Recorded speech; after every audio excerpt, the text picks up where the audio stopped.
네, 교회 여러분 안녕하셨어요? 오늘 주연절 다섯째 주일 말씀 나눕니다. 오늘 봉독할 성경 말씀은 전도서 1장 2절부터 11절, 고린도 후서 4장 16절부터 18절, 누가복음서 19장 8절부터 9절입니다. 세 본문 중에 전도서 말씀만 봉독합니다. 전도서 1장 2절부터 11절입니다. 전도자가 말한다. 헛되고 헛되다.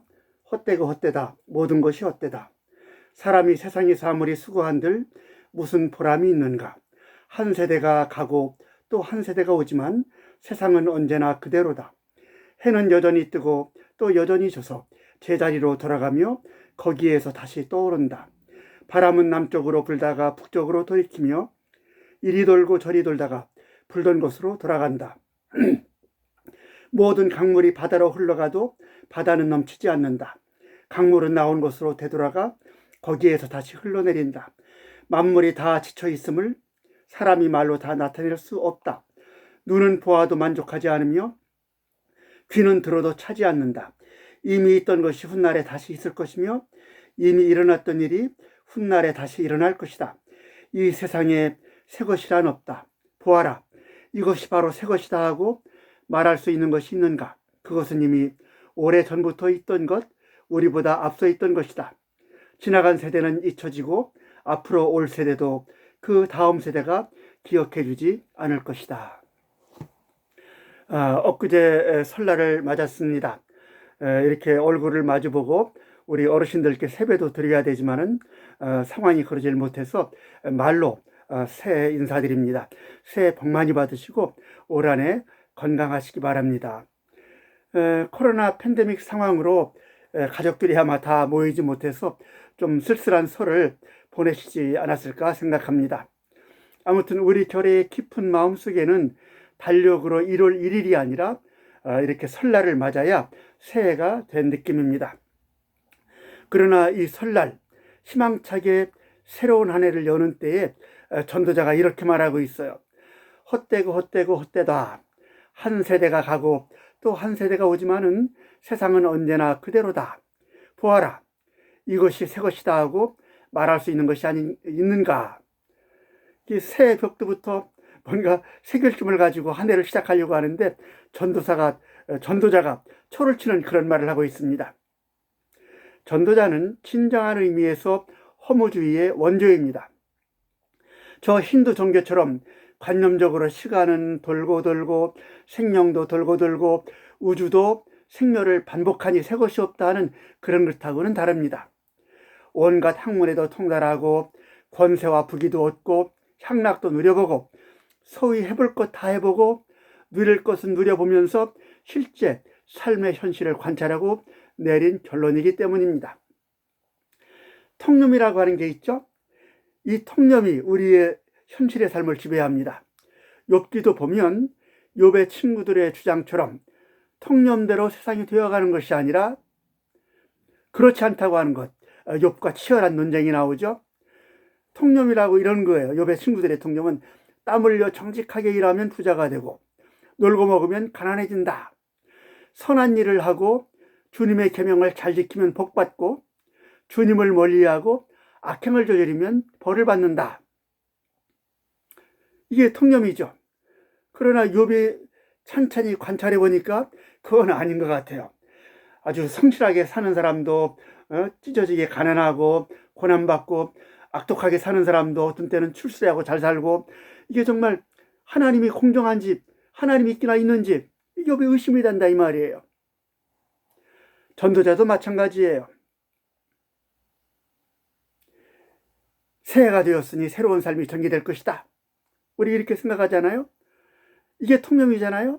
그러나 전도자가 찬찬히 관찰해 보니까 실제로 새해가 됐다고 뭐 새로운 게 생기거나 희망이 생기거나 그런 게 아니라는 거죠.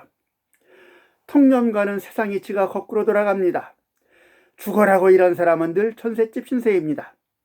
아부하고 뇌물받고 탈법을 저지르는 악당은 하나님의 심판은커녕 이 땅에서 떵떵거리고 살다가 죽습니다. 날이 바뀌고 달이 바뀌고 해가 바뀌면 내 형편도 나아지고 세상도 달라지겠지. 그러나 그렇지가 않죠. 해가 바뀌어도 늘 전세신세요. 작년이나 재작년처럼 지주고 볶는 삶의 연속이 우리들의 날마다 인생입니다. 찾아봐라. 현실 세상에서 해 아래 새 것이 어디 있나? 어제나 오늘이나 그날이 그날이고 언제나 힘가진 놈들은 번영하고 정직한 인간은 밑바닥 아니냐? 나처럼 공부를 많이 해서 세상을 통달한 사람이 없는데 내가 보니까 세상은 통념대로 돌아가는 것이 아니더라. 요지경이더라. 참으로 세상은, 인생은, 바뀌는 시간과 계절들은, 아니 하나님이 지었다는 이 세상은 헛되고 헛되다. 모든 것이 다 헛되다. 이 허무주의자가 된 전도자가 허무주의 인생을 안내합니다. 열심히 일하고 정직하게 살아봐야 손해다. 정직하게 열심히 산 사람이나 악하게 산 사람이나 둘 다 같은 곳으로 간다. 모두 흙에서 나와 흙으로 돌아간다.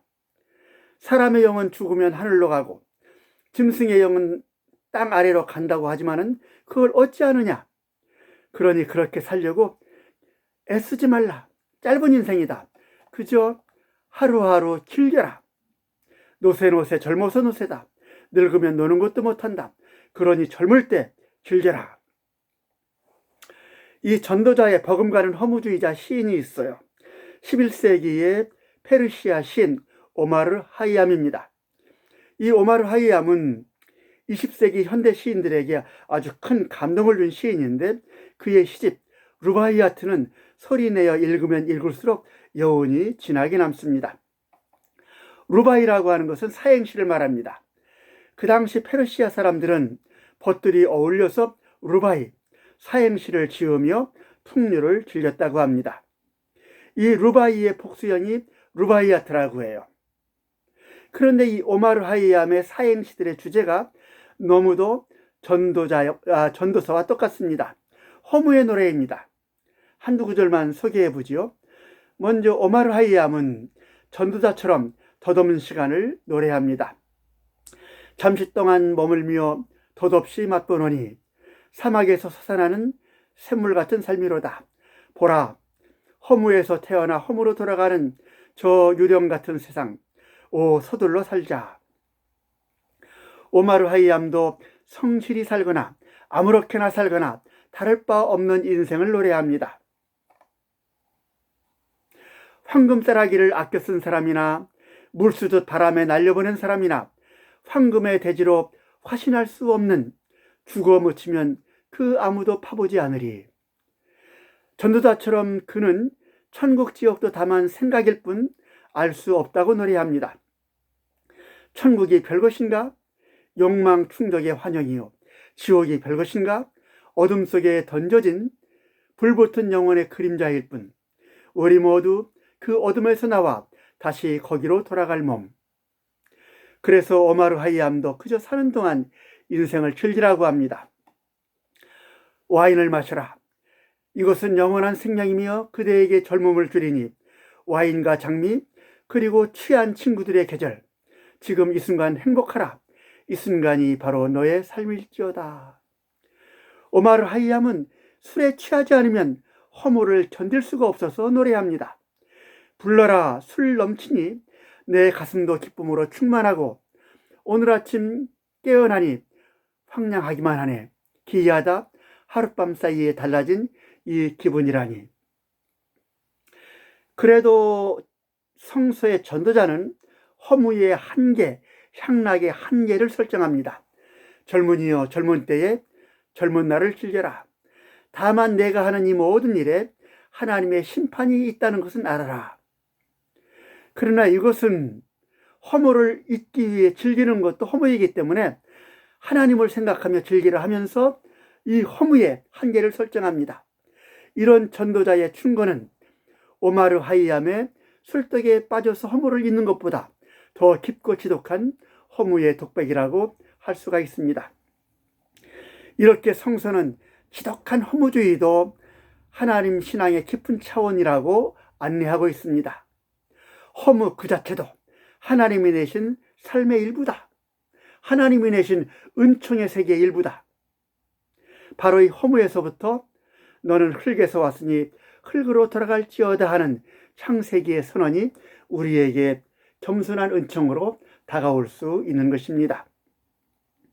바로 여기서 또한 성서는 삶은 날마다 되풀이되고 덧없는 그날이 아니라 오늘이 바로 그날이다 하는 새날과 새 존재의 체험도 전해주고 있습니다. 그 새날, 새 존재의 체험을 구약에서는 야곱을 통해서, 복음서에서는 삭개오를 통해서, 서신서에서는 사도 바울을 통해서 찾아보고 우리의 시간과 삶은 날마다 새날이다, 설날이다 하는 것을 묵상해 보려고 합니다. 야곱의 이야기는 우리가 너무나 잘 알고 있습니다. 그러나 창세기에 적장될 이야기는 전설과 역사가 뒤섞여 있어서 읽어내기가 쉽지만은 않습니다. 사실 성서의 역사는 아브라함의 부르심에서 시작하고 있습니다만 더 세밀하게 읽으면 가솔들을 모두 데리고 갈대아 우르를 떠난 사람은 그의 아버지 데라입니다. 데라와 아브라함의 떠남은 주전 18세기 무렵에 고대 근동세계에서 샌족이 대규모로 이주한 그런 역사를 반영하고 있습니다. 그렇기 때문에 아브라함의 부르심과 떠남은 까마득한 이주 역사의 기억에 가깝고 실제 이스라엘의 창시자 국조는 야곱이라고 할 수가 있습니다.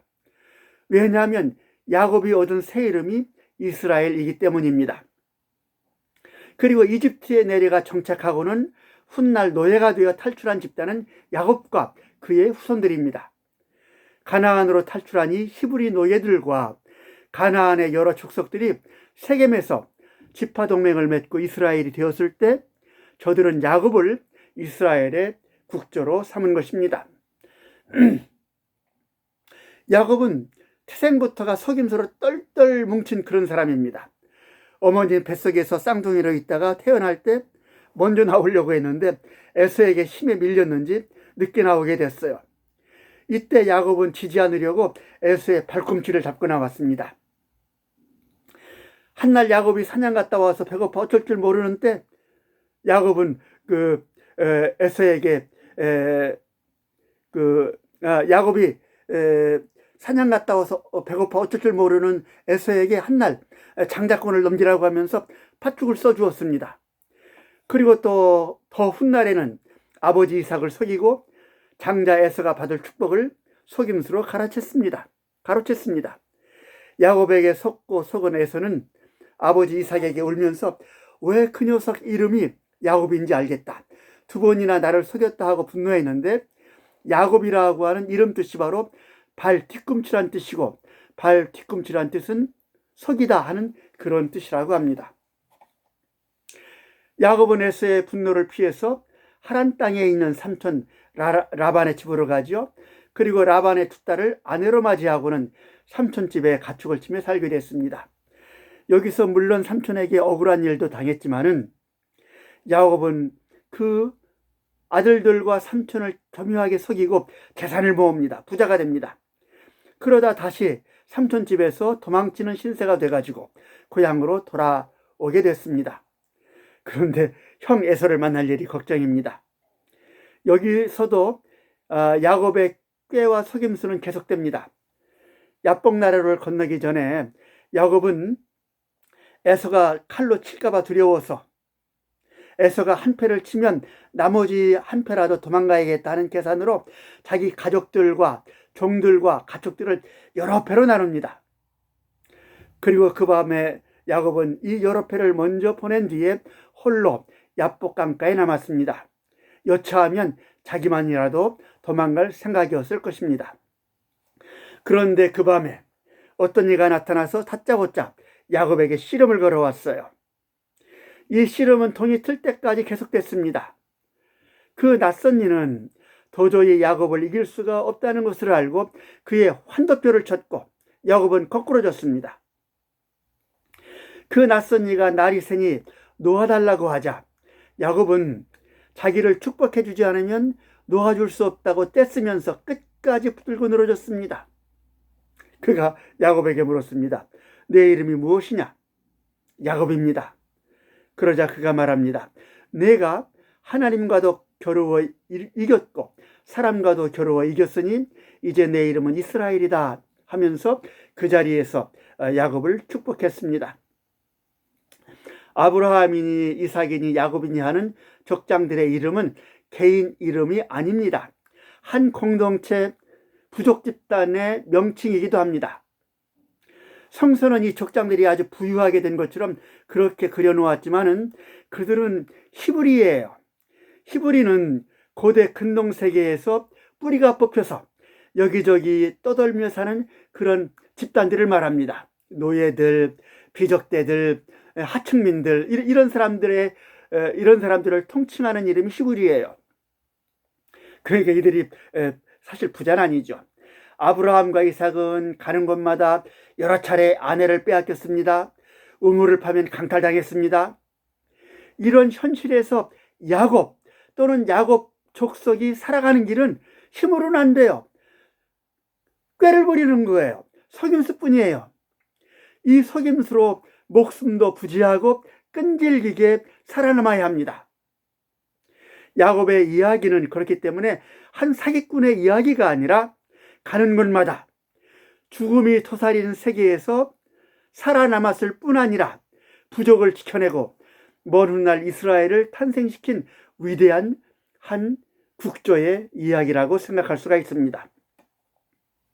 이스라엘이란 신과도 겨루 이겼다는 뜻과 함께 신이 다스린다 이런 뜻도 있습니다.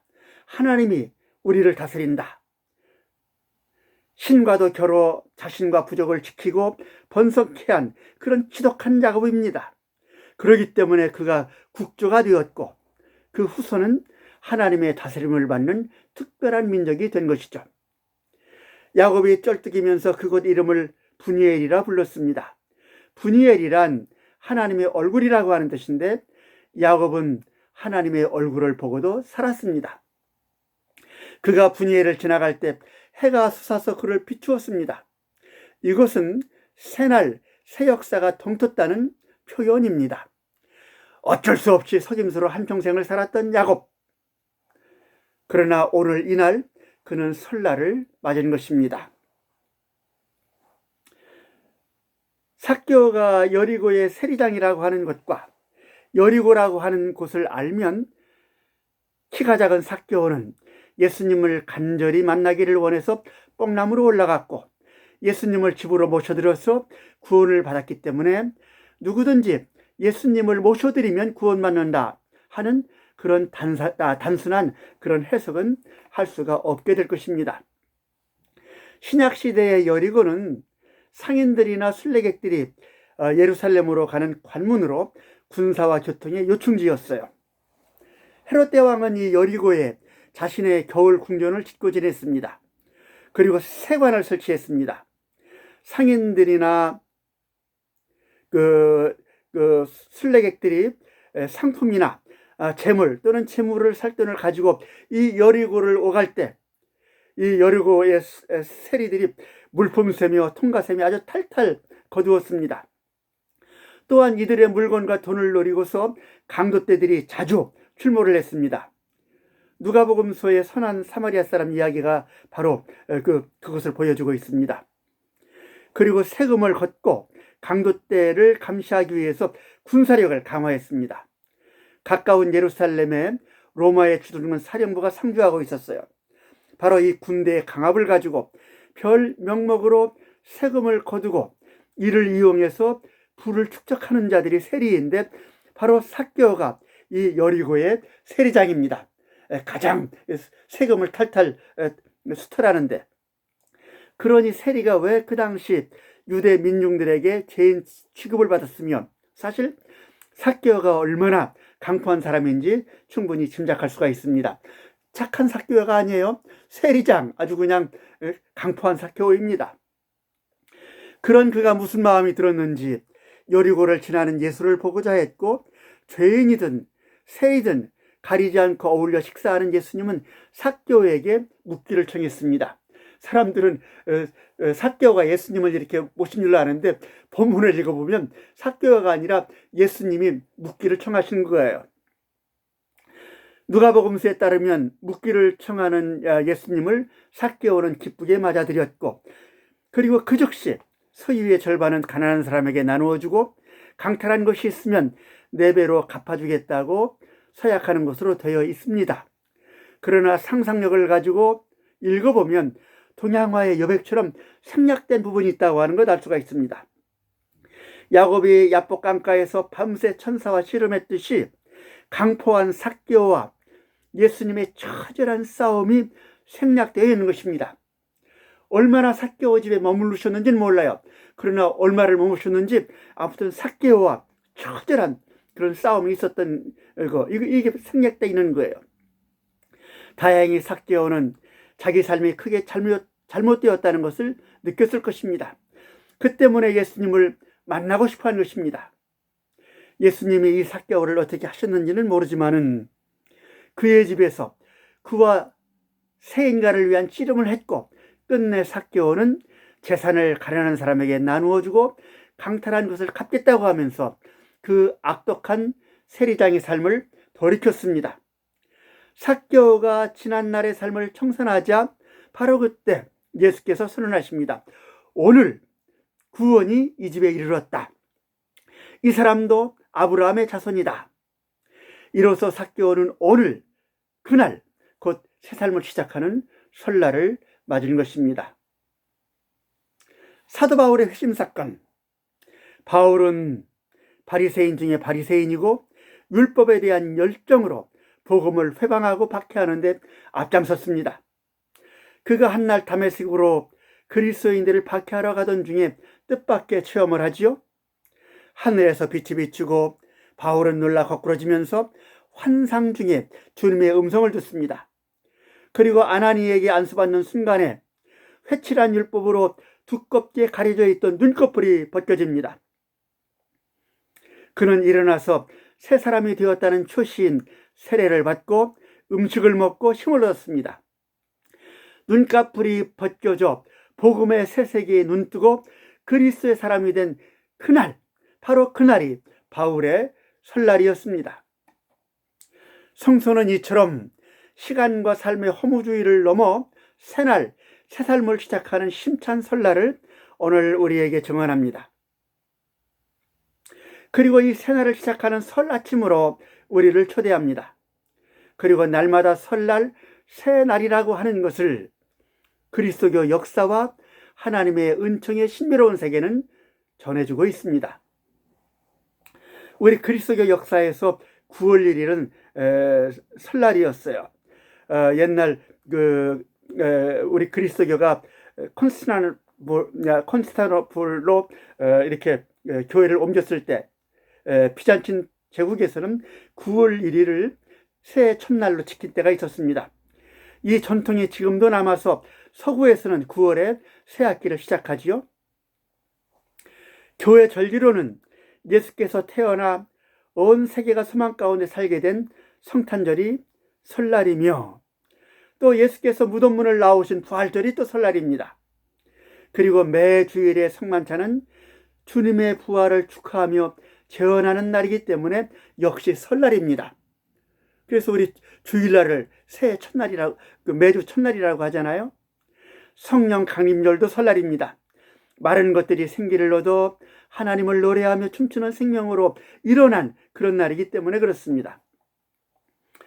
언젠가 저는 우리 교단 농촌개발원에서 24절기 기도문을 내고 씨뿌림 예식이라고 하는 농경 예식을 만들었는데, 하나님이 내신 계절들, 그리고 씨 뿌리고 거두는 모든 날들이 다 새날이라고 하는 것을 깨달았습니다.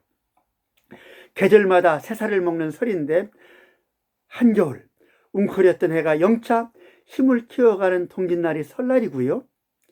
춘분이 지나 싹들을 터뜨려 푸른 잎을 내려고 봄비가 내릴 때가 설날이고요. 여름의 들목에서 껍질 벗고 나온 매미가 나무에 올라 노래하는 날도 설날이고요. 가을자락 첫 열매를 거두며 하나님과 조상님께 감사하며 즐기는 한가윈 날도 설날입니다. 우리는 이렇게 계절마다 설날이 있어서 여름에도 가을에도 봄에도 겨울에도 새 인생과 새 역사를 열어갑니다. 우리 그리스도교 기도에서는 더 신비한 시간과 생명의 차원이 있어요. 매일 아침 눈뜨면 지난밤 어둠에서 건진받는 부활의 아침입니다. 설날이죠. 더 깊은 차원에서 몇 초 눈을 감았다 뜨는 깜빡하는 것도 새 시간의 탄생입니다. 이 깜이라고 하는 거, 이것은 어둠, 밤, 검음을 뜻하는 검에서 왔어요. 또 깜빡할 때 빡은 환한 것, 낮을 뜻하는 밝음에서 온 것입니다. 이게 깜빡이에요. 그렇기 때문에 역시 우리는 깜빡 눈을 감았다 떴다 하면서 몇 초 부활의 생명 속에 살아간다고 하는 것, 그것을 깨닫게 되는 것입니다. 특히 우리 그리스도교의 침묵기도는 숨기도입니다. 숨이란 하나님의 영, 하나님의 기운, 하나님의 얼에서 온 것입니다. 특별히 동방교회 전통의 예수기도는 숨을 들이쉬면서 하나님의 아들 주 예수님, 그리고 내쉬면서 죄인인 나를 불쌍히 여기소서 하고 끊임없이 되뇌입니다. 그 숨을 들이쉬며 예수 생명을 마시고 숨을 내쉬며 낡은 나를 내보냅니다. 이리하여 숨 쉬는 순간마다 새 시간 새로운 존재가 되는 것이죠. 그렇기 때문에 시편에서 시인은 노래합니다. 숨 쉬는 만물아 주님을 찬양하라. 숨을 쉬기 때문에 우리는 해마다, 달마다, 주마다, 날마다, 반나절마다, 시간마다, 분마다, 초마다 하나님을 노래하며 새 인생을 기뻐하며 새롭게 삶을 시작합니다. 그러다 언젠가 우리가 더 이상은 숨 쉴 수가 없을 때, 그때 그것은 신비로운 하나님의 품 안으로 자리를 옮겨나 태어나는 새 차원의 아주 큰 설날입니다. 전도자는 해 아래 새 것은 없으며 그날이 그날이라고 했습니다. 이것은 전도자가 야곱처럼, 삭개오처럼, 바울처럼 새 존재가 되는 그런 체험이 없기 때문입니다. 새 존재 체험이 없는 사람은 시간이 새롭다고 하는 이 놀라운 시간의 신비를 결코 발견할 수가 없습니다.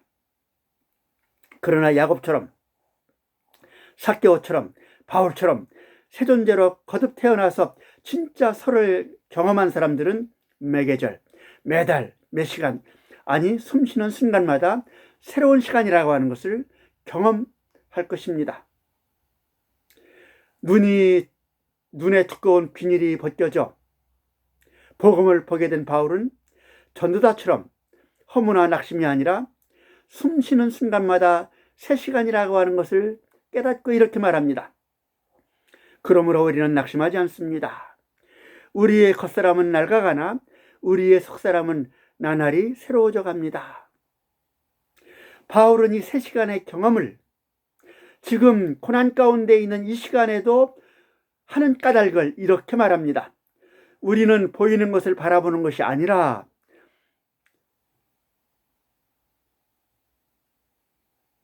보이지 않는 것을 바라봅니다.